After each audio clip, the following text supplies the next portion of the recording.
I've never really believed in accidents. At least, not the kind that leave marks on your life in quiet, unshakable ways. Daniel wasn't supposed to be my roommate. He was a last-minute sublet. An email sent in desperation during a housing crunch, and my own reluctant "sure" that followed. 1 week later, he was dragging his oversized duffel through our apartment door like he already belonged there. He wasn't my type, not in the obvious ways. Daniel had that lazy, sun-bleached charm, the kind you'd expect from a guy who spent more time near beaches than books. Tall but relaxed in his own skin, messy sandy hair that never quite listened to gravity, and a voice always on the edge of laughter.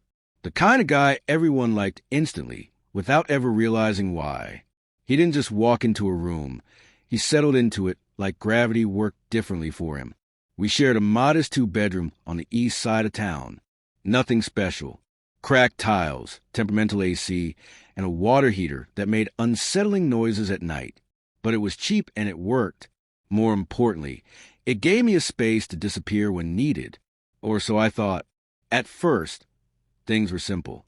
Daniel was clean enough, paid rent on time, and kept his music to a tolerable volume. We mostly coexisted in parallel. 2 quiet orbits around different stars. I worked in graphic design, mostly from home. He bartended at a club downtown and came back around 2 a.m. smelling like smoke and vodka. Our conversations were casual, light, but over time, those moments stretched, shared meals, lazy evenings watching bad TV, deeper talks when the world outside felt too loud. And somehow, despite myself, I started to notice things. The way Daniel hummed to himself when he cooked. How he rubbed the back of his neck when he was nervous. The way he looked at you, really looked, when you spoke, like nothing else existed in that moment. But I knew the rules. Daniel was straight. He mentioned ex-girlfriends casually, the way you reference songs from childhood. Fondly, but without sentimentality. It was never cruel, just effortless. And I told myself to keep a lid on it, to appreciate the friendship for what it was, and bury everything else somewhere deep and unreachable. Still, tension has a way of creeping in when you least expect it. That Friday started like most others. I had my laptop open, finishing a logo pitch for a new client, while Daniel texted on the couch with one foot dangling off the armrest. He was heading out that night. Birthday drinks for one of his co-workers. "You coming?" he asked, half a grin playing on his lips. "Nah. Deadlines," I said, tapping my screen. I wasn't in the mood to play the third wheel in a sea of strangers. He shrugged, tossing his phone into his back pocket. "Suit yourself." I watched him leave, the front door clicking shut behind him. The apartment felt too quiet after that, too still. I tried to refocus, but my mind wandered. It always did when Daniel wasn't around. He had a way of soaking up silence, of making you forget there were empty spaces to fill. Hours passed. Midnight came and went. I didn't notice the time until I heard the lock rattle.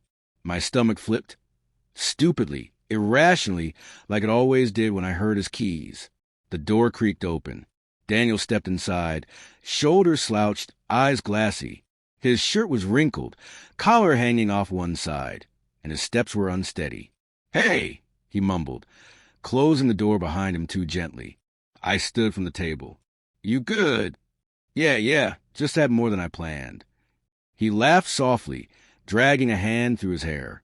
Wasn't even that fun. He wobbled slightly, and I instinctively moved to steady him.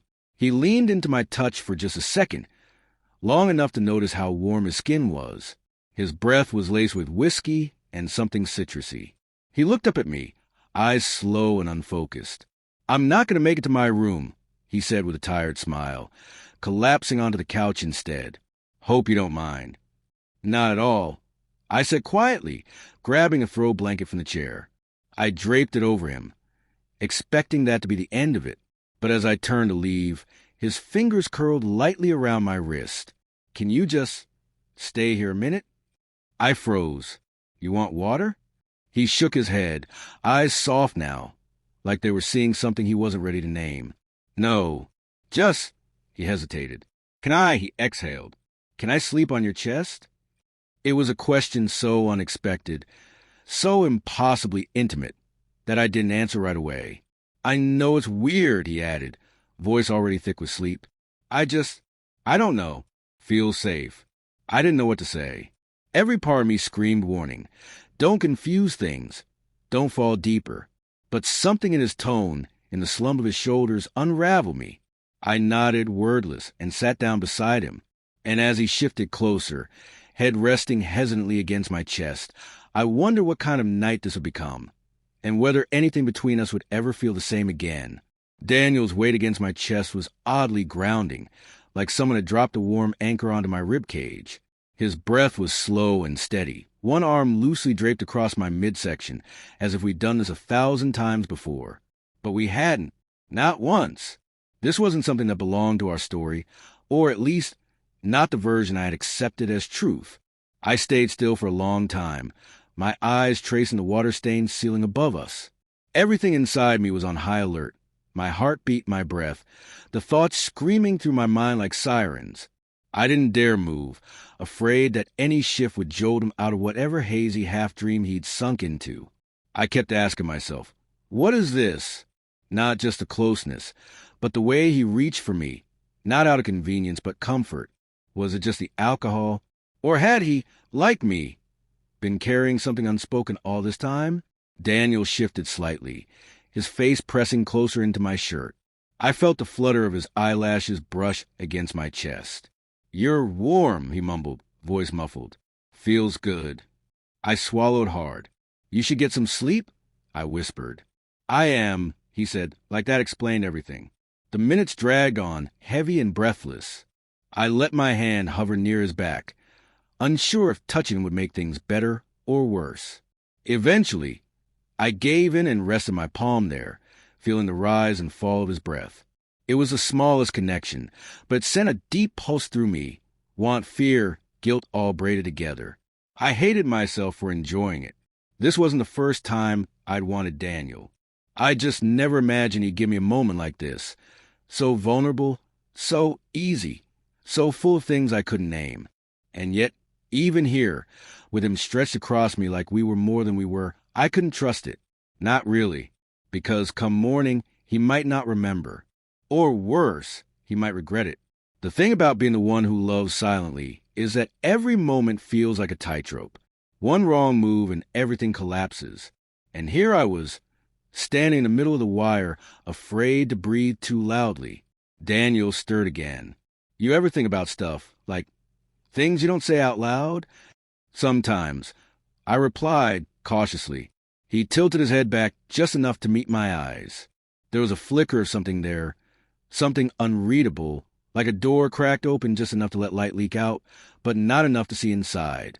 Yeah, he said after a pause. Me too. We fell quiet again, but the silence between us had changed. It wasn't just the kind that filled the room when neither of us had anything to say. It was a silence that buzzed, that hinted, a silence you could trip over if you weren't careful. The wall clock ticked louder than usual. Somewhere outside, a siren wailed briefly and faded into the night.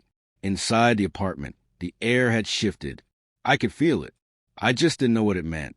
Eventually, his breathing steadied again. He was asleep, this time fully, limbs slack and peaceful, like his body had finally surrendered. I stared at the ceiling again. I wanted this to mean something. I wanted him to wake up in the morning and remember how he came to me, how he'd sought comfort in a way that felt like more than friendship. I wanted confirmation that I hadn't just imagined the shift between us. But I also feared it, because if he woke up and didn't remember, then this was just a dream I'd had with my eyes open. I could feel my own exhaustion creeping in, dull at first but persistent. My neck ached from the awkward angle, my arm numb beneath his weight. And yet, I didn't dare move. I didn't want to disrupt the fragile thread connecting us in this fleeting moment of closeness. I thought about the months we'd lived together, how many times I'd caught myself staring too long, listening too closely, hoping for something more. How many times I'd buried those feelings out of fear of ruining everything. I never expected anything from him. I knew the odds. But still, hope is a stubborn thing. And now, here he was, sleeping against me like I was home. Eventually, my eyes grew heavy. The hum of the refrigerator blended with his breath, and I let myself drift slightly, not into full sleep, but into something quieter, something closer to peace than I'd felt in months, until he whispered something, barely audible, just 3 words. I almost thought I imagined it. Don't let go. My breath caught. I didn't respond. I didn't move. I wasn't sure I could, because I didn't know if he meant me or the feeling of safety, if he even knew what he was saying. But still, I stayed. Morning came slowly, bleeding into the room through the slats and the blinds, casting pale golden lines across Daniel's sleeping face. His breath was still warm on my chest, his hand resting lazily at my side like it had simply forgotten to move. I hadn't slept much, maybe an hour here or there, light, anxious dozing that never quite gave way to real rest. But I didn't move. Couldn't. My body ached, but it wasn't the physical discomfort that kept me frozen. It was a fragile, dangerous question hanging in the quiet. What does this mean? The weight of the night still pressed against my ribs, heavier than Daniel's body. His words echoed, "Don't let go." I'd turned them over my head 100 times while he slept, trying to understand, trying to decide if he'd even meant to say them aloud. Now, with the sunlight creeping in and the alcohol likely fading from his system, a sense of dread coiled low in my gut. I knew what came next. The moment, the clearing of throats, the shuffling away, the subtle unraveling of something I had tried so hard not to want. Daniel stirred. His eyelashes fluttered, and I braced myself. He inhaled deeply, then exhaled against my shirt. For a second, I hoped he might smile, acknowledge what happened between us, even if just wordlessly. But when he opened his eyes and blinked at the ceiling, I could see it, the shift, the confusion tightening his brow, the awareness slowly dawning. He sat up, slowly, carefully, not jerky or abrupt, but with that same quiet caution people use when realizing they cross a line without meaning to. "Shit," he muttered, rubbing his face. My chest went cold. "Hey," I offered, keeping my voice calm. Neutral. "You feeling okay?" Daniel didn't look at me. He reached for the blanket that had slipped to the floor and rubbed it between his fingers like it might anchor him to something solid. I didn't mean to crash like that. "Sorry," he said, voice hoarse. I forced a smile. "It's fine. You needed somewhere to land." "I get it." He finally glanced at me, but the eye contact didn't hold. Was I weird last night? Only constantly, I thought. "No," I said out loud. "You were just drunk. Tired." His shoulders dropped an inch in relief. That hurt more than I expected. Daniel stood and stretched, his back popping quietly. He moved toward the kitchen, and I followed, more out of instinct than intention. "I didn't do anything stupid, right?" he asked, opening the fridge without really looking inside. I wanted to say yes. I wanted to say you curled into me like you needed me, that you whispered "don't let go," that I lay awake memorizing the shape of your breath against my ribs like it meant something. Instead, I said, "Nope, nothing stupid." He nodded, grabbing a bottle of orange juice and taking a long drink straight from the container. He was still wearing last night's clothes, rumpled, half-buttoned, stained slightly on the collar. But somehow, in the morning light, the magic of the night before it faded. It wasn't romantic anymore. It was ordinary, too ordinary. And yet, I couldn't shake the feeling that something had changed. I sat at the table, watching him move around the kitchen like nothing was off. But I felt off, completely, like I'd taken a step into another version of my life, and now didn't know how to get back. "You go to the bar tonight?" I asked, mostly to fill the air. Daniel shrugged. "Yeah, probably. Depends. Might grab dinner with Mia first." Mia, the name hit me like a cold slap.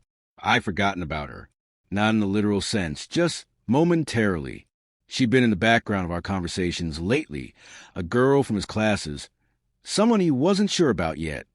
But now, she felt suddenly very real. "Nice," I said, pretending that word didn't taste bitter in my mouth. He leaned against the counter, sipping his juice, finally pausing long enough to look at me. "You sure I didn't say anything dumb?" he asked again, quieter this time. My gaze dropped to the table. You said you were tired. I replied, and that it felt good to have someone close. That was true. Technically, Daniel's expression didn't change. He just nodded like I confirmed something he already assumed. Okay, cool. Thanks for letting me crash. I wanted to scream. That's it? But I said nothing. He disappeared into his room, and the moment we'd shared dissolved into silence. The apartment felt emptier than it ever had, like he'd taken something important with him and left me with air. The rest of the day moved slowly. I tried to work, but my focus fractured every 10 minutes. I replayed the night like it was footage I needed to dissect. His words, his touch, the warmth of his breath against my chest. Was it all a glitch in our friendship? Or a confession he didn't remember making? By the time the sun dipped again, I hadn't found any answers. Just more questions. One thing, though, was clear. Whatever that moment had been for me, it hadn't been the same for him. And I didn't know how to live with that. The following days felt like walking barefoot across shards of memory. I moved through them carefully, pretending nothing inside me was bleeding. Daniel had gone back to normal, or what I assumed was normal for him. Casual banter, gym after work, group texts from his friends. As if the night he collapsed on my chest and whispered, "Don't let go," had been nothing more than a hiccup in the continuity of our friendship. But I couldn't forget, not for a second. Every glance I stole at him became a test of my restraint. Every laugh we shared felt slightly warped, like a reflection in broken glass. I wanted to ask him, to beg for clarity, but I didn't. Instead, I waited for some hint that he remembered, that he cared, that it meant something. It never came. One night, about a week later, I came home from a late client meeting to find the apartment empty, dark except for the kitchen light. Daniel's shoes were missing, his room quiet. I knew he was with Mia. He'd mentioned her in passing that morning. Said something vague about catching a movie or grabbing drinks. I hadn't asked for details. I opened the fridge, stared at the same takeout containers we'd both been ignoring for days, then shut again. My appetite had vanished days ago, along with my peace. I dropped onto the couch, the same one where he'd once curled against me, like it was the only place in the world he trusted. My hand drifted across the cushion beside me, tracing nothing. The ghost of him lingered everywhere. In the blanket still tossed on the armrest, the faint citrus scent he always carried, the bottle of his favorite hot sauce perched stupidly on the coffee table. I hated how much I missed him, even while he still lived just down the hall. When the door finally opened, it was past midnight. I didn't turn toward it. I just listened. His footsteps were slower than usual, softer. Then I felt him watching me. "You're up," he said quietly. I nodded, eyes fixed on the muted TV screen. Some nature documentary flickered. Wolves moving silently through snow. He hesitated before walking further inside. "Didn't think you'd still be awake." "You didn't check." He paused. "Fair." Daniel sat at the other end of the couch, keeping more space between us than I was used to. He leaned back, elbows on his knees, rubbing his hands together. I could feel the distance like a cold draft between us. "Everything okay?" he asked. I looked at him then. Really looked. He wore a navy hoodie I'd never seen before, probably Mia's. His hair was damp from rain, his eyes were tired, but something in his expression said, "I know you're not fine, but I'm hoping you won't say out loud." "No," I said. He blinked, startled. "No." I let out a bitter breath. "I can't pretend like nothing happened, Daniel. I've tried." He looked away. "You fell asleep on me like I was your anchor. You asked to sleep on my chest. You told me not to let go." My voice cracked at the edge, but I didn't care. "Do you know what that did to me?" He ran a hand through his hair. "I don't remember saying that." I figured, but I remember feeling safe. I remember that part. I bit my cheek to keep from saying something cruel. "That's great. I'm glad I could be your security blanket." "That's not what I meant." "Then what do you mean?" I asked, sharper now, "because I've been losing my mind wondering what the hell that night was. And you're walking around like we didn't almost rewrite something between us." Daniel stood up, pacing in a slow circle, then stopping a few feet from me. I didn't plan it. I wasn't trying to mess with you. But you did, I said. You did mess with me. You touched me like I mattered. You looked at me like I was something more than a roommate. And now I feel like an idiot for thinking maybe I wasn't the only one feeling something. Silence. The kind that pressed on your chest like a weight. Daniel stepped closer. I don't know what I feel, he said finally.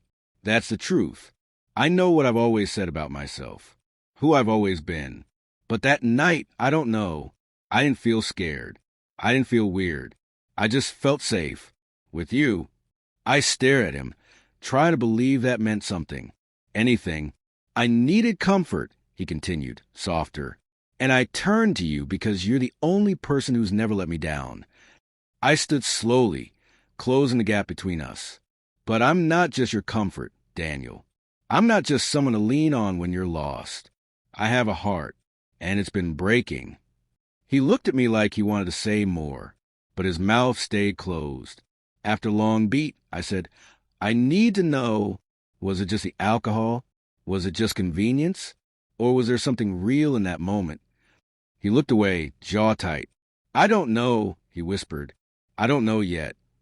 That answer, small, trembling, unfinished, cut deeper than silence ever could.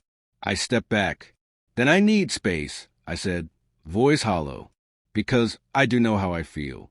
And I can't keep pretending I don't. Daniel didn't try to stop me. He just stood there alone as I walked to my room and closed the door behind me. The last thing I heard was a faint creak of the couch as he sat back down. Alone, like me, still caught in the middle of everything we weren't brave enough to name. The days that followed were quieter than any I'd known in that apartment. Not in the way silence usually feels when someone's gone, but in the way it feels when someone is too close and yet completely out of reach. Daniel and I still passed each other in the hall, shared the same kitchen, and breathed the same air. But it felt like walking beside a stranger who wore his face. I kept my head down, my voice clipped, my eyes averted. He didn't push. Maybe he knew better. Or maybe he just didn't know how. One evening, after 4 days of avoiding anything beyond small talk, I came home to find a note on my bedroom door. It was scribbled in Daniel's messy scrawl. Can we talk? I'll be in the living room. No pressure. For a long time, I just stood there, staring at the paper, wondering what kind of man left invitations instead of answers. Part of me wanted to crumple it and crawl into bed. Another part, the part still hoping for clarity, needed to hear what he had to say. I found him on the couch, exactly where I had first held him days before. He looked nervous, his knee bouncing restlessly, a cup of untouched coffee in his hands. When he saw me, he sat up straighter, like posture might earn forgiveness. I wasn't sure if you'd come, he said. I almost didn't. He nodded. Fair. I sat in the chair across from him, deliberately leaving space between us. I wasn't ready for proximity, not when every inch held memory. I've been thinking a lot, he said, glancing at his coffee. About that night, about you, about me. I didn't speak. I needed to know he'd get to the truth without being dragged toward it. I never expected to feel anything that night, he continued. It started like any other. Drinks, noise, people. But somewhere in a blur, I realized I didn't want to go home to an empty bed. And I didn't want anyone but you. The words landed heavy. They didn't soothe. Not yet. You said you didn't remember what you told me. I replied, do you now? I remember what it felt like, he said, looking at me directly now. I remember curling into you and feeling like nothing in the world could touch me. I didn't understand it then. Maybe I still don't, but I haven't stopped thinking about it since. I clenched my jaw. Thinking and feeling aren't the same. I know. He leaned forward, elbows on his knees, voice low. I don't want to use you. I never did. And I hate that I hurt you by not knowing how to explain myself. But something cracked open in me that night. Something I'm still trying to name. A long silence settled. Not empty, just full of things neither of us knew how to say. I was scared, he admitted. Scared of what it meant. Scared that maybe I wasn't who I thought I was. That stirred something raw in me. Because while I had spent years learning how to carry my identity quietly, He had never had to question his. Until now. I let out a breath. You don't owe me answers you don't have. But I can't keep walking this tightrope. I can't be the thing you reach for when the world's too loud, only to be shelved when you find comfort somewhere else. He nodded slowly. I don't want that either. I don't want to hurt you again. I looked down at my hands. Then what do you want, Daniel? He didn't answer immediately. When he did, his voice was steadier than I expected. I want to understand what this is. With you. I don't know what to call it yet, but I know it's not nothing. I've never felt safer than I did that night. And I don't think it was just because I was drunk. I met his eyes, searching for hesitation. There wasn't any, just uncertainty, which somehow felt more honest than certainty ever could. I'm not asking you to promise anything, he said. But if you're willing, I want to try. I want to see where this goes. Slowly, honestly. A part of me wanted to leap into that moment, to throw caution aside and give in to every longing I'd buried. But another part, the one still nursing the bruise of betrayal, held me back. I need boundaries, I said. Clear ones. No more blurred nights or mixed signals. If we're going to explore this, it has to be real, intentional. He nodded. Agreed. And if you find out this is what you want, I need you to be honest. I'd rather lose you to truth than hold on to a lie. His expression tightened, and he gave a short nod, like he understood the weight of what I was asking. I stood. Then maybe we start over, not as strangers, but as something else, something new. Daniel stood too, his hands at his sides, like he didn't know whether he was allowed to reach for me yet. Can I hug you? He asked. That question, so small, so unsure, made my heart ache. I nodded. He stepped forward slowly, wrapping his arms around me, not like the night he'd fallen into me in a haze, but with purpose this time, with clarity. I held him back, more carefully than before. This wasn't the same kind of warmth. It was heavier with intention, with choice. And for the first time in days, I let myself hope, not because things were fixed, not because love had been declared, but because the silence between us had been replaced with honesty.